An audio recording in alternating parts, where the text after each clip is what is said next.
And today, June 14th, 2020, is Flag Day, but it's also our 45th president's birthday.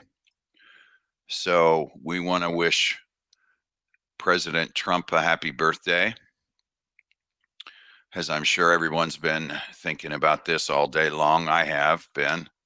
And don't expect me to sing happy birthday. I don't think anybody wants to hear that.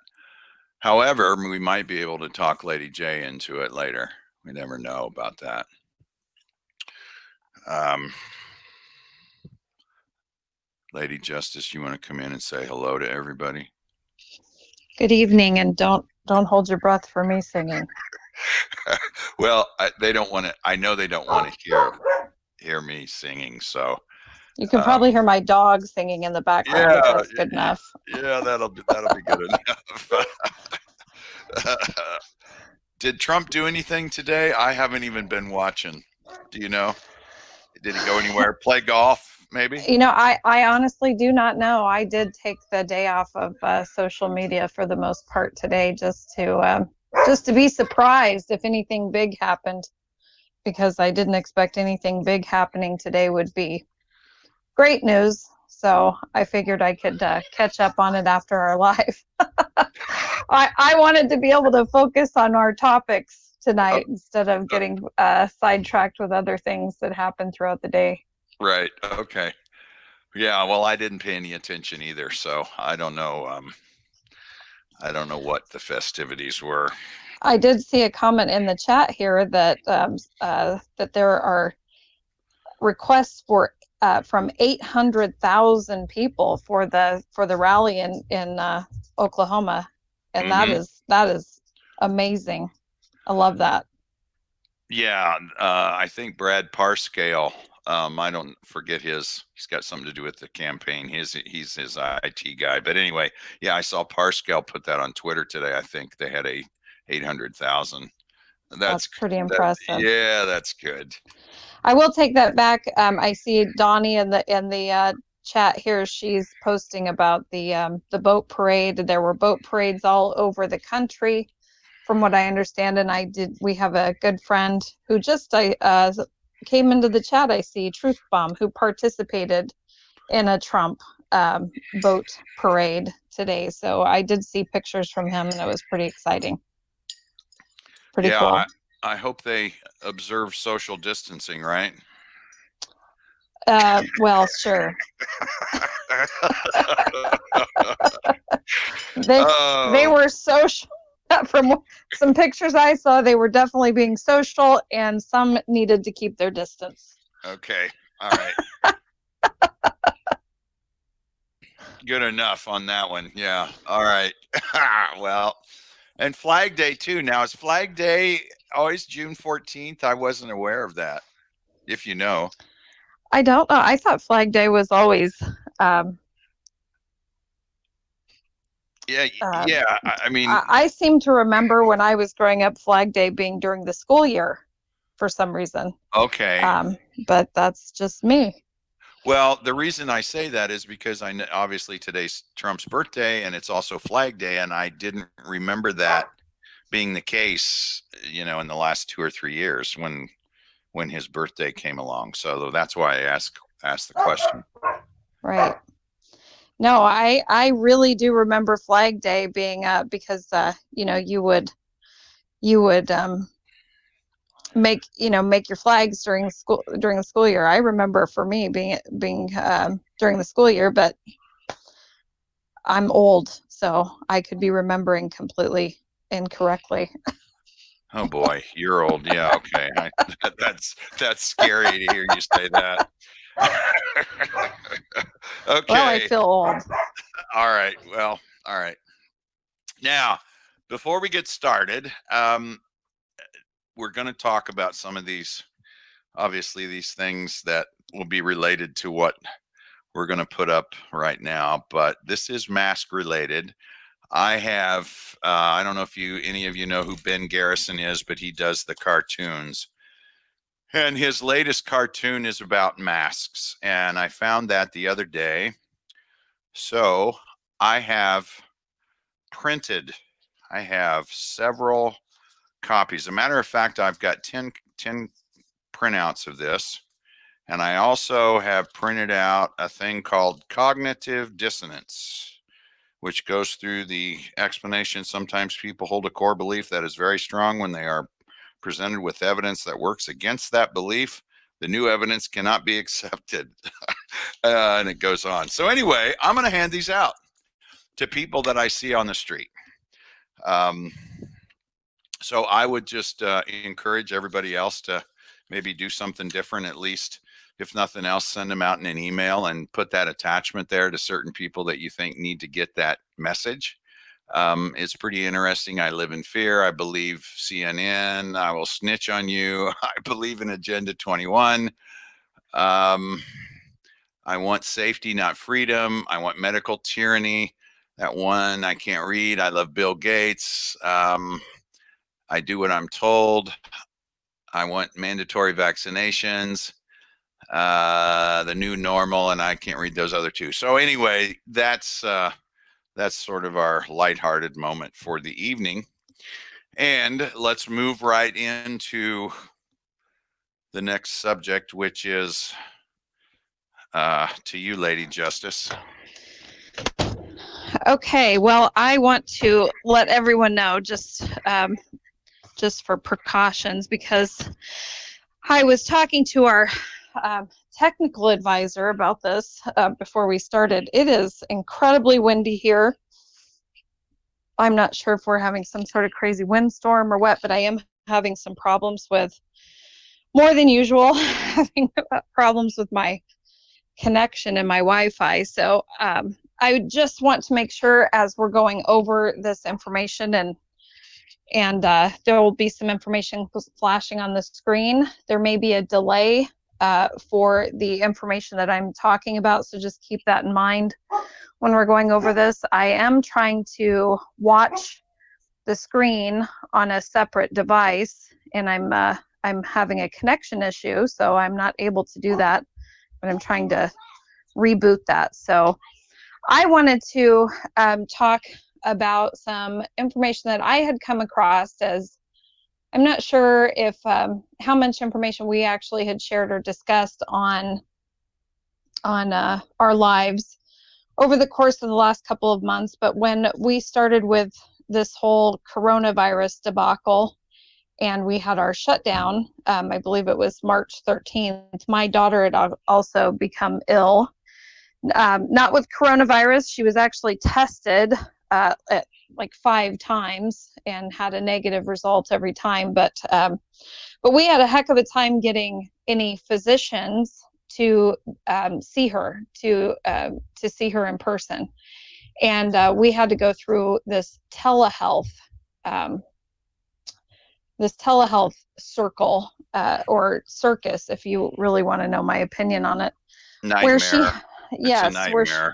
It is a nightmare, especially when you have something going on with you that it really you need to be seen in person in order to get any kind of idea or diagnosis on what the problem is. And I became quite frustrated with the runaround that we continued to receive. And I had made several calls to our primary physician's office, which then told me that the telehealth requirement and why they're handling it the way they are was a directive that came from our governor's office. And I then called my governor's office and got into quite a long discussion with a representative there, who then told me, no, we aren't enforcing that by any means. They're a private industry, but they did receive direction from the public health department. So I called the public health department, and then they gave me the runaround and tried to tell me that this was a directive from the governor's office committees and the CDC, as far as ensuring that that patients have access to telehealth appointments versus being seen in person, in order to reduce the spread of the virus. So I really threw myself into this telehealth information. I wanted to find out as much as I could about telehealth. I wanted to know, um, what exactly was going on, because I felt like I was not receiving. I wasn't getting the full story. They were not giving me the full scoop. So after some research, and if you could help me out, Paladin, if you're looking at the screen, the YouTube screen while we're talking about this. I'm not sure. I can't see it right now. Okay. Of course, this would be the ideal time that I'm flying blind here, but down. Yeah. I did a lot of research and I came across a site that the acronym is EMAC, EMAC. Because I was specifically looking for information on directives from the governor's office and telehealth. And I came across this information on this website that showed me. It's up. It's up. If are we looking at the screenshots, or are we looking at? Okay. We're looking so we'll look at the emergency screenshots first. Okay. Yeah. Good. Emergency Management Assisted Compact. Yes. Is that what you're? Yeah. Okay. Okay. Are we looking at the website or the screenshot? Website. Okay, the website. So this is the website that came up for me when I started really digging into this and trying to find out information on this telehealth. Because I was told by my governor's office eventually that what they did have a role in is that they were able to increase the payments for doctors that would be accepting telehealth patients. So they increased the payment for doctors to receive on these telehealth payments. So I found this information, and when I came across this EMAC website, I did a search on the website to look up specifically telehealth. I don't know if we're demonstrating that right now as far as researching telehealth. Okay, we've got a little bit of a delay here. I'll let you know. Yeah. Yep. We have about a 9-second delay, people. So you might hear a little pause here and there, but I want to make sure that. Okay, so we've got the search. Up. Yeah, we've got the search up. So now we need to go to the document itself.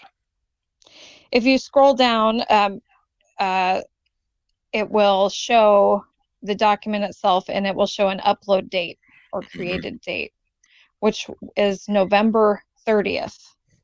Of 19, right? Of 19, yes. Yeah, okay. It is of 2019, which, if everyone, recalls, I mean, even though the timeline did change quite a bit initially, didn't change until I believe it was March, but the original patient 0 was identified as of having symptoms or showing signs of the coronavirus in China on December 11th. And then they did roll that back at one point to December 1st of 2019. So this would have been the day before, on November 30th, that this document was created. And this document is also predated. If you look at it, and you can open the document and scroll through it if you want, and we can certainly put a link to this document in the description after the if we're going to piece out the live, so we don't get any problems with strikes, copyright strikes, or getting any issues with the live. We can provide this document, or maybe we can do it in the Patreon. I'm not sure, but this document is an executive order, and it is pre-written for governors to be able to give directives on telehealth medicine. And the date it's predated month and year for March of 2020. And I don't know for what we're looking at. I'm still trying to get my screen to come up here.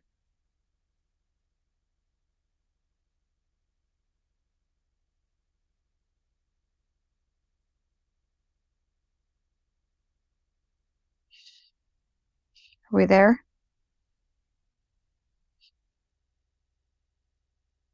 Oh, looks like I'm all by myself in the show. So does everyone still hear me? Yeah, it's Oh, up. there we go. Yeah, Okay. it's up. Yeah. The yeah, the executive order document. Yes, Yeah, yes. the template, so to speak. It's the template. Yes, and Yeah. it's Hmm. predated for it would be if you scroll down, if it's on the second page, I think it's a 2-page document, and it is predated for March of 2020. And it is, dated on the created site on the site where if you search for it now, if you just scroll through and you look at their resource documents, and then you scroll down to the telehealth on the website, it will not show you the created date or the upload date information. If you search for telehealth on the website, it will show you the upload date information, which is that November 30th. That's a huge problem for me, because for me, that shows foreknowledge of this occurring. Yeah. Would you agree with me on Yeah, that? I mean, well, when you say foreknowledge, I think of 9/11, I think of the Las Vegas shooting. I mean, everything, always comes back to that. And that's how, if you get that information, like Soros shortened 2 million, almost 2 million shares of MGM stock, and the officers and directors selling shares in MGM the month before, and you see the shorting of stocks for airlines and certain financial companies that were in the Twin Towers before 9/11. Yeah, that falls under foreknowledge. So Absolutely. so this is another example of that. And it goes hand in hand with a few senators that seem to have some sort of foreknowledge in regards to stock that they sold. If we all remember that, back in late February, there were 3 senators, I believe, in particular. I can't remember their names right now, who and are being investigated for that, as last I checked. But this also does correlate with a C-SPAN a C-SPAN a C-SPAN video that is only available on the C-SPAN website. It was a Senate hearing, a Senate hearing on broadband availability, and there were others prior to this date, but the date that I'm referring to is on May 13th. We're not going to show that. It is something that we're not able to show on the live, and we're not able to access the information. You do have to pay for it now, but that C-SPAN video showed that covered that particular Senate hearing. And they went into great detail at the beginning of the hearing in regards to the broadband availability and moving forward with ensuring that there was coverage available, especially in rural areas, directly after the shutdown, in order to provide social distance learning and telehealth medicine.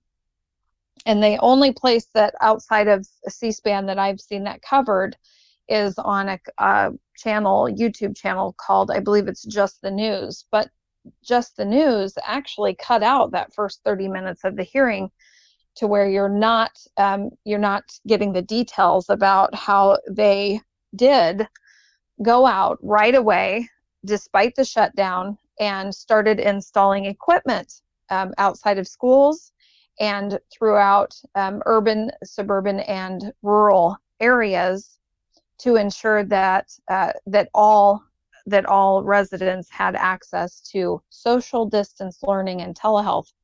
And they in particular talked about the concern and the risk that these private companies took on in order for their workers to be in these areas without personal protective equipment. And again, that went hand in hand for me with the telehealth and this foreknowledge on the document that was provided as a template and was uploaded on November 30th and was predated for March of 2020. That shows to me that there was a concerted effort to move forward with telehealth medicine and with social distance learning, or in other words, virtual learning, which in my mind, leads me right down to the technocracy type of government and society that I feel is the real push behind all of this. And you and I had talked about telehealth medicine for quite some time yesterday, and the difficulties that that would present, and also, you know, who would really be underserved, or you couldn't really serve this population in a capacity that would be considered healthcare. And the first way to do that is to get rid of a population that would be at risk, health wise, which would be our elderly population, first and foremost. And the only way that I could envision them actually being able to assess you through a telephone, or through a smartphone, or through a computer, is if they were actually able to scan you somehow. What are your thoughts on that? Well, yeah, that's possible. And we talked about this, and I said, I related it just a week or so ago that I had to get a follow-up blood test for something that cropped up in a blood test in December. So my doctor wanted me to get a follow-up blood test. And so I eventually did. The blood test was supposed to be in March, and the office closed. Anyway, long story short, I had the telehealth appointment 2 weeks ago, week and a half ago, I guess it was. And part of that was they prep you for that. They call you and they say, okay, do you have an iPhone? Do you have this? Do you have that? And then what we need you to do is we need you to get your weight. We need you to get your blood pressure. We need you to get your temperature. And what was the other thing? I think your oxygen level. So the patient is basically reporting that information. So I could have, given them really anything I wanted to, because they didn't check it. So it's interesting you bring that up. They don't have that in place right now, but they might in the future. And that would be more than scary. But, the whole thing with this telehealth stuff is there's no diet. You're not in there, because I got an issue with my shoulder that's been going on for 6 months, and I can't get any help telehealth. That's not going to help my shoulder. They're going to have to look at it. They're going to have to lift it. They're going to have to feel it. They're going to have to do all those things to diagnose it before they probably send me to an ortho. But the thing of it is, I couldn't get that addressed. And, this whole thing of, if we expand this discussion out to, did they not tell most people if they tested positive for COVID to stay home unless they were really, really bad, and then they took them into the hospital? Is that not right? That is right. Okay. Absolutely right. And like I say, my doctor's office was closed down for a while. I mean, they weren't seeing anybody. They weren't doing anything.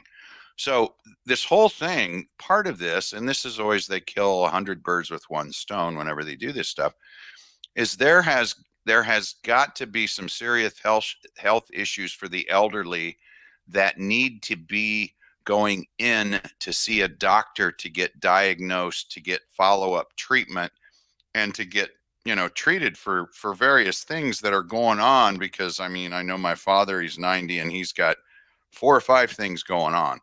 So it's always a balancing act with all the testing to make sure everything's in balance, and they try to do the best they can with that. And this is really severely hurting our health as a nation, and as individuals. It's really a serious situation. And it looks to me like they just want to they want to continue with this. And I think you're headed down the road to say this is going to be the new normal. Is that what you're hinting at? I believe it. I believe that's the goal. Yes. I mean, that was definitely the impression I got from the Senate committee hearing when I watched that on May 13th on C-SPAN. That was definitely the road that they want to travel. Okay. And I mean, still to this day, there are different states that have different proclamations with obviously, varying expiration dates on their proclamations for emergency, for states of emergency, for what different directives are in place for, services, for businesses opening, so on and so forth. In my state, the majority of those proclamations expired on May 27th, which I am to understand would also include this this directive for telehealth medicine. Now, I happen to know in Pennsylvania, in particular, they are extending that for as long as they possibly can, along with a lot of other states along the coast. They're extending these emergencies and proclamations for as long as they possibly can. And one of those reasons in particular, which was noted by the governor of Pennsylvania not too long ago in a press conference that he did, and that is to ensure that they can enforce telehealth appointments. That's very important to them. They want to make sure that they can enforce these telehealth appointments. And I feel that is a huge problem.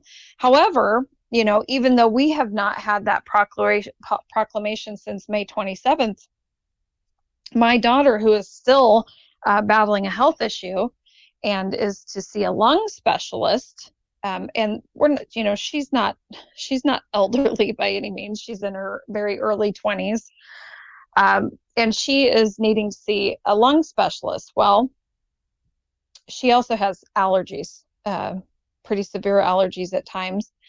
And she developed a cough from her allergies, which she's quite familiar with. She's had it for years. But because she had the cough, now this is just amazing to me. And we're talking about a person who's been tested for COVID 5 different times.